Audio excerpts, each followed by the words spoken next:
Estamos hoje tratando do direito tributário e setores da economia, um tema de que eu gosto muito, muito mesmo, e hoje eu tenho uma preparação especial aqui para vocês. Eu vou discutir com vocês como é que o direito tributário se integra nos setores da economia, qual é a melhor estratégia para você atuar de maneira especializada, e com essa estratégia de atuação especializada, eu pretendo te mostrar como que praticamente em todos os setores a gente tem um potencial muito grande de atuação com o direito tributário, inclusive integrando o direito tributário com outras áreas do direito, algo que eu costumo falar aí com uma certa frequência, né? Vejam, por que é tão importante a atuação, gente, nos setores da economia? O direito como um todo, a advocacia como carreira e o direito tributário como em particular são áreas de atuação, tá? Então,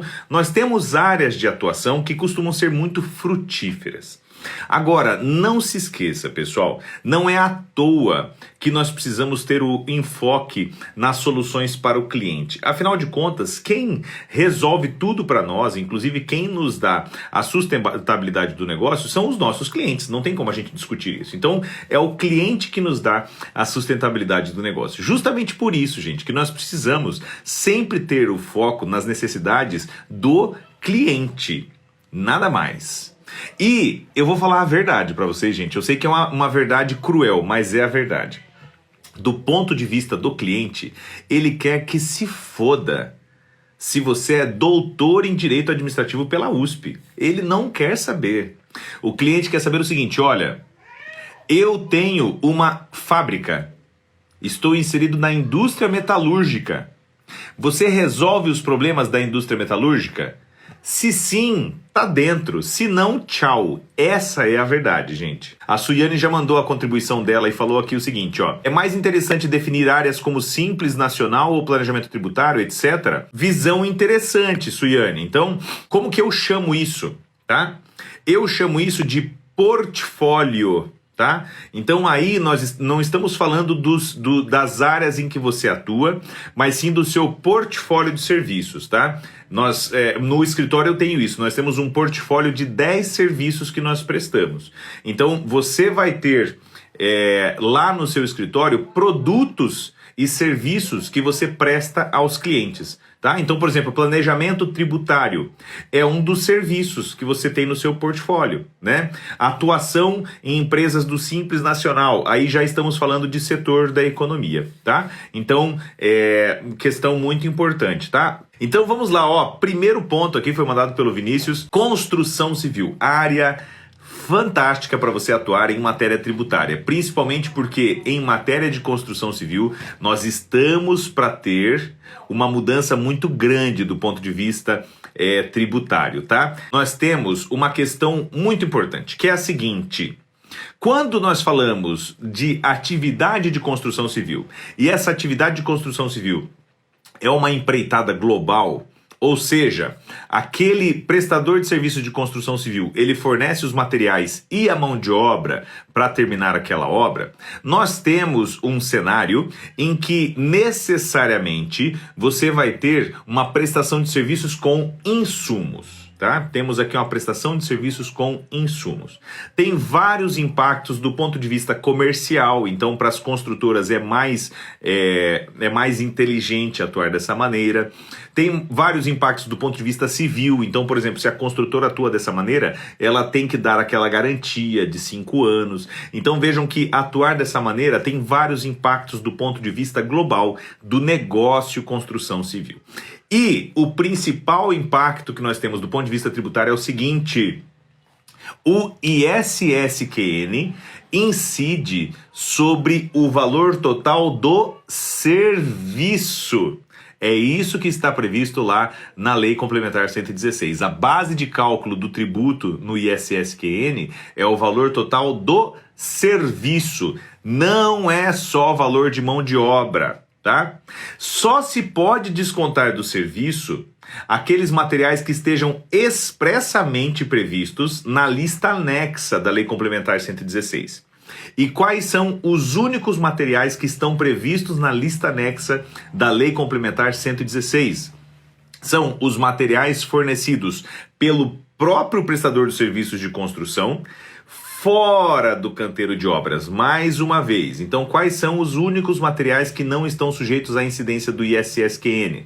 Os materiais produzidos pelo próprio prestador de serviços fora do canteiro de obras. Vou dar exemplos para vocês. Imaginem que nós estamos numa obra e essa obra precisa de concretagem de uma laje. A construtora da obra, ela já forneceu a obra completa. E a própria construtora tem a concreteira. Ela tem uma usina de concreto em que ela produz esse concreto e leva o concreto para a obra. Veja que em relação à ferragem, em relação às formas, em relação a tijolos, em relação a outros materiais de alvenaria, em relação à pedra, à areia, mão de obra, em relação a tudo isso, incide o ISSQN. Qual é o único material sobre o qual não incide ISSQN? O concreto usinado. Porque esse concreto, ele foi produzido pela própria prestadora dos serviços fora do canteiro de obras.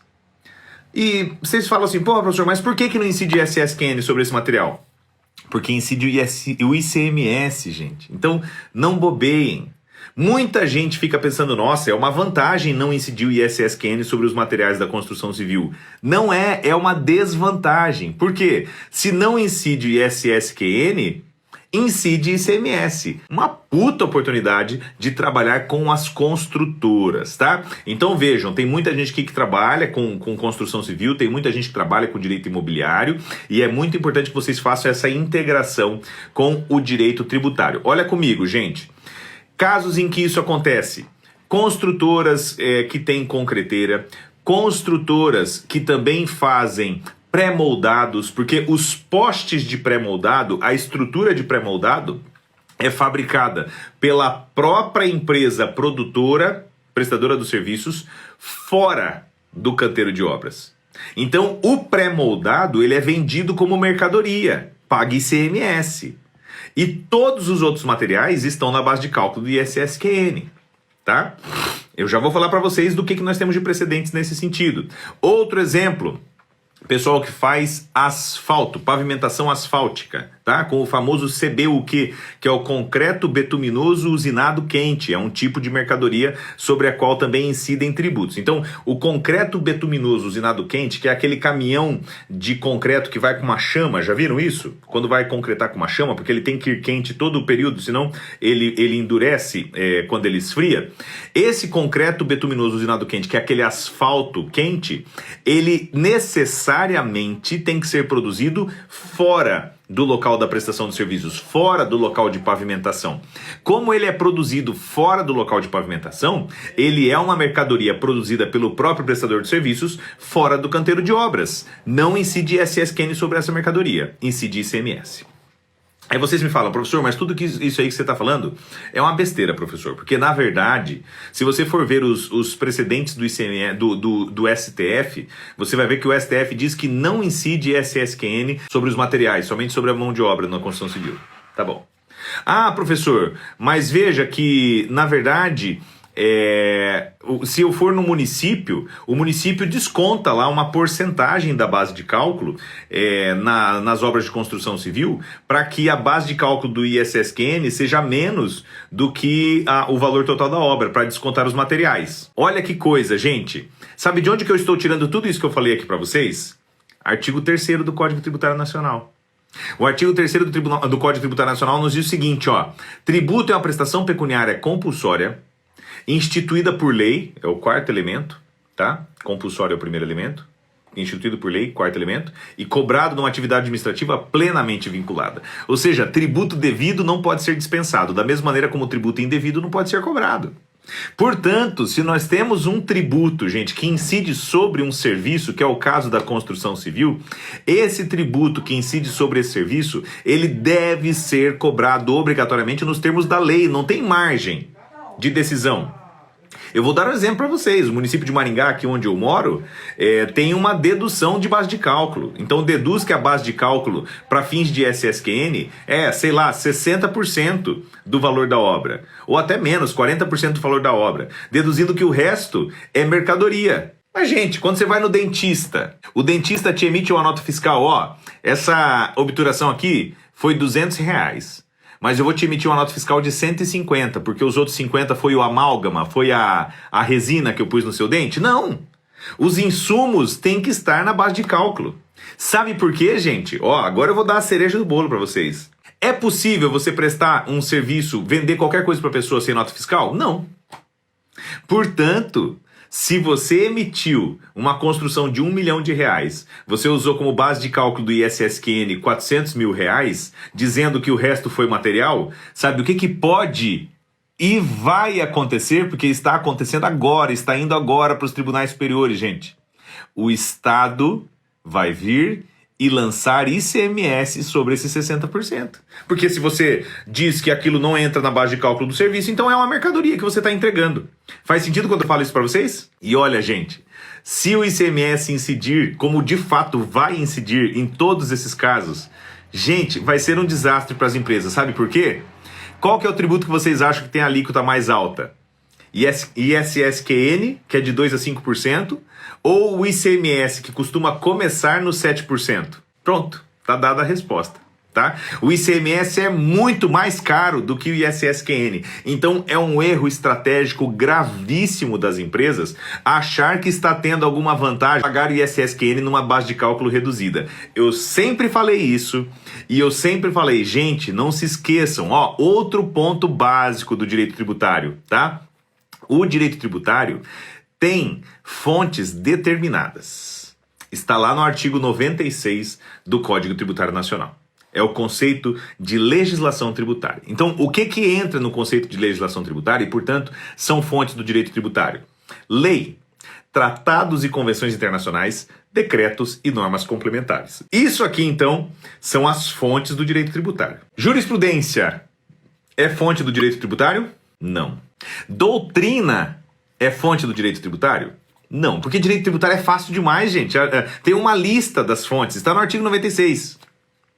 E costume é fonte do direito tributário? Não, só temos um costume que é fonte do direito tributário, porque ele é classificado como normas complementares. Está lá no artigo 100, inciso 3º do Código Tributário Nacional, que são os costumes reiteradamente adotados pela autoridade fiscal. Ou seja, essa prática reiteradamente adotada pela autoridade fiscal é que nos permite dizer que existe um único costume que é fonte do direito tributário. Mas vejam, a rigor, temos 5 categorias aqui como normas que são fonte do direito tributário, porque são legislação tributária.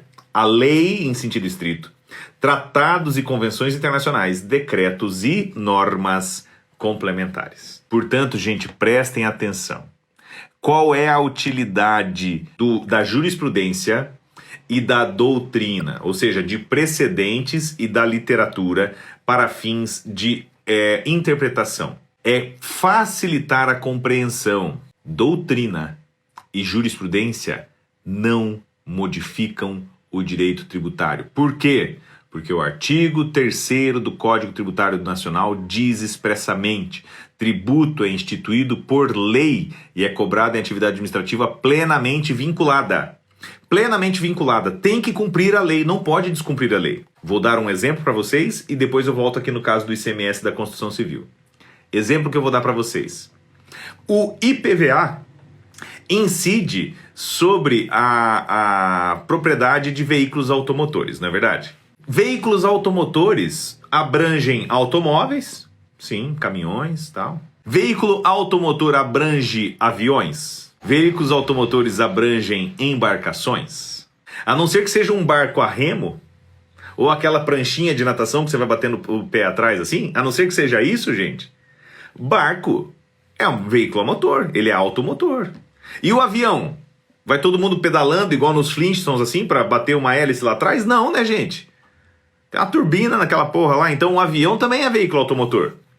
Vejam então, gente, que a rigor, aeronaves e embarcações estão sujeitas ao IPVA. como de fato os estados sempre cobraram IPVA sobre a propriedade de embarcações e aeronaves.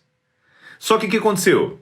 Os donos de embarcações e aeronaves têm uma capacidade contributiva bem intensa. Então eles conseguiram ir até o STF e patrocinar as ações, interprete isso como você quiser, patrocinar as ações para que você tivesse uma declaração de inconstitucionalidade do IPVA sobre embarcações e aeronaves, né?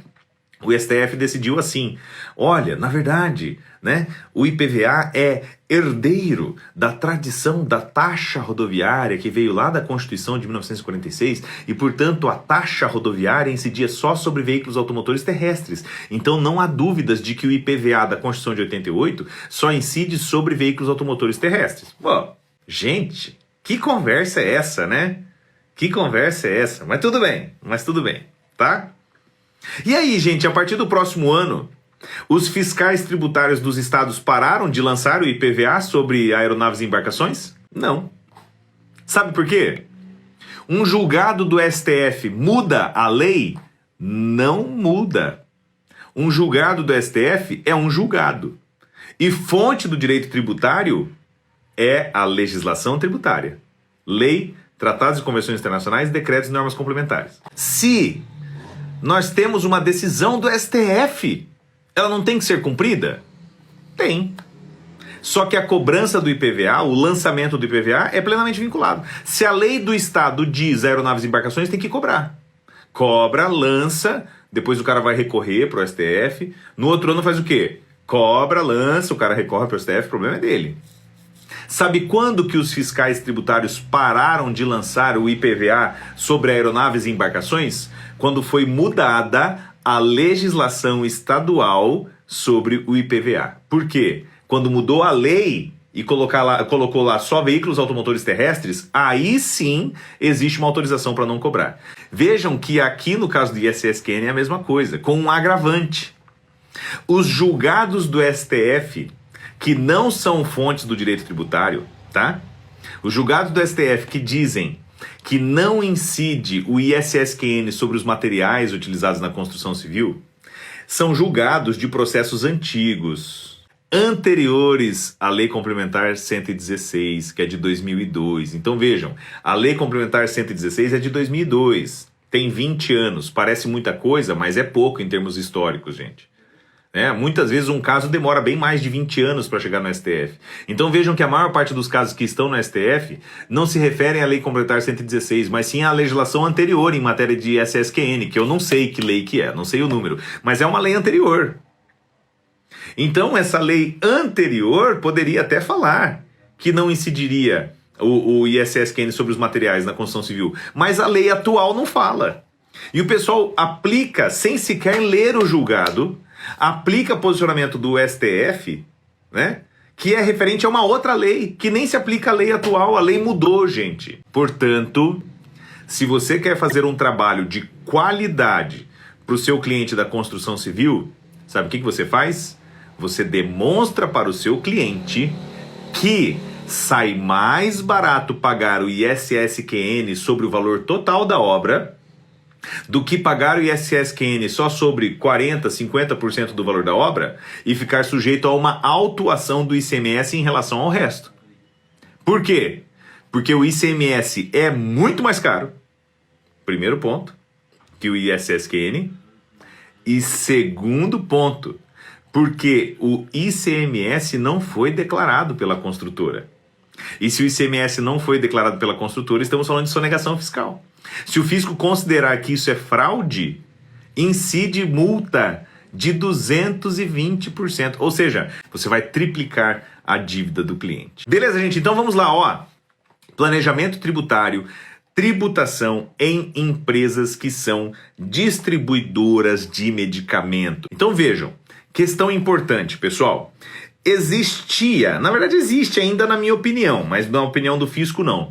Existia um instrumento fantástico para você fazer planejamento tributário para a atividade de distribuição de medicamentos e até a atividade de farmácias, que é o seguinte, pessoal. A distribuidora de medicamentos muitas vezes tem de dar descontos para os clientes. Tá? Na verdade, isso acontece em toda atividade econômica. É difícil uma atividade econômica em que você não precise dar um desconto para o cliente, alguma coisa assim. Como a distribuidora de medicamentos está comprando e vendendo medicamentos com mercancia, ou seja, com esse intuito mercantil como uma atividade profissional, então essa circulação de mercadorias está sujeita ao ICMS, que é o Imposto sobre a Circulação de Mercadorias e Serviços de Transporte Interestadual, Intermunicipal e Telecomunicações, tá? Quando nós temos essa atuação, nós temos uma questão bastante importante. A base de cálculo do ICMS é uma base de cálculo absolutamente ampla. Está lá no artigo 13 da Lei Complementar 87, que é a Lei Candir. A Lei Geral do ICMS diz lá no seu artigo 13 que o ICMS ele é um tributo que incide sobre tudo.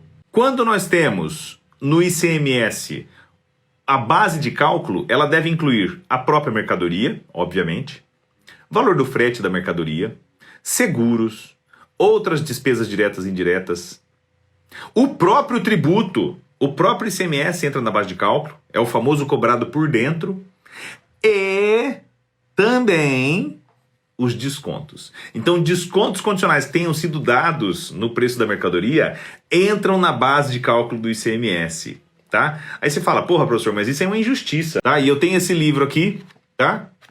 E eu estou vendendo esse livro. Digamos que o valor do livro lá fosse R$20, tá? Mas eu fiz uma liquidação por R$15. Eu estou recebendo R$15 de quem comprou. Como que pode a base de cálculo do ICMS ser R$20?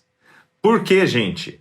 Isso é uma norma geral anti-elisiva. É uma norma geral que visa a evitar sonegação fiscal. Ou seja, essa norma geral anti-elisiva existe justamente porque o tal do brasileiro, que é danado, se não tivesse isso, ia falar o seguinte, não, ó, eu vendi esse relógio aqui por R$10.000, mas na verdade eu dei um desconto de R$8.000, então ficou só R$2.000. E ia pagar ICMS sobre R$2.000, falando que deu desconto. E aí quem ia saber se deu desconto mesmo ou não, né?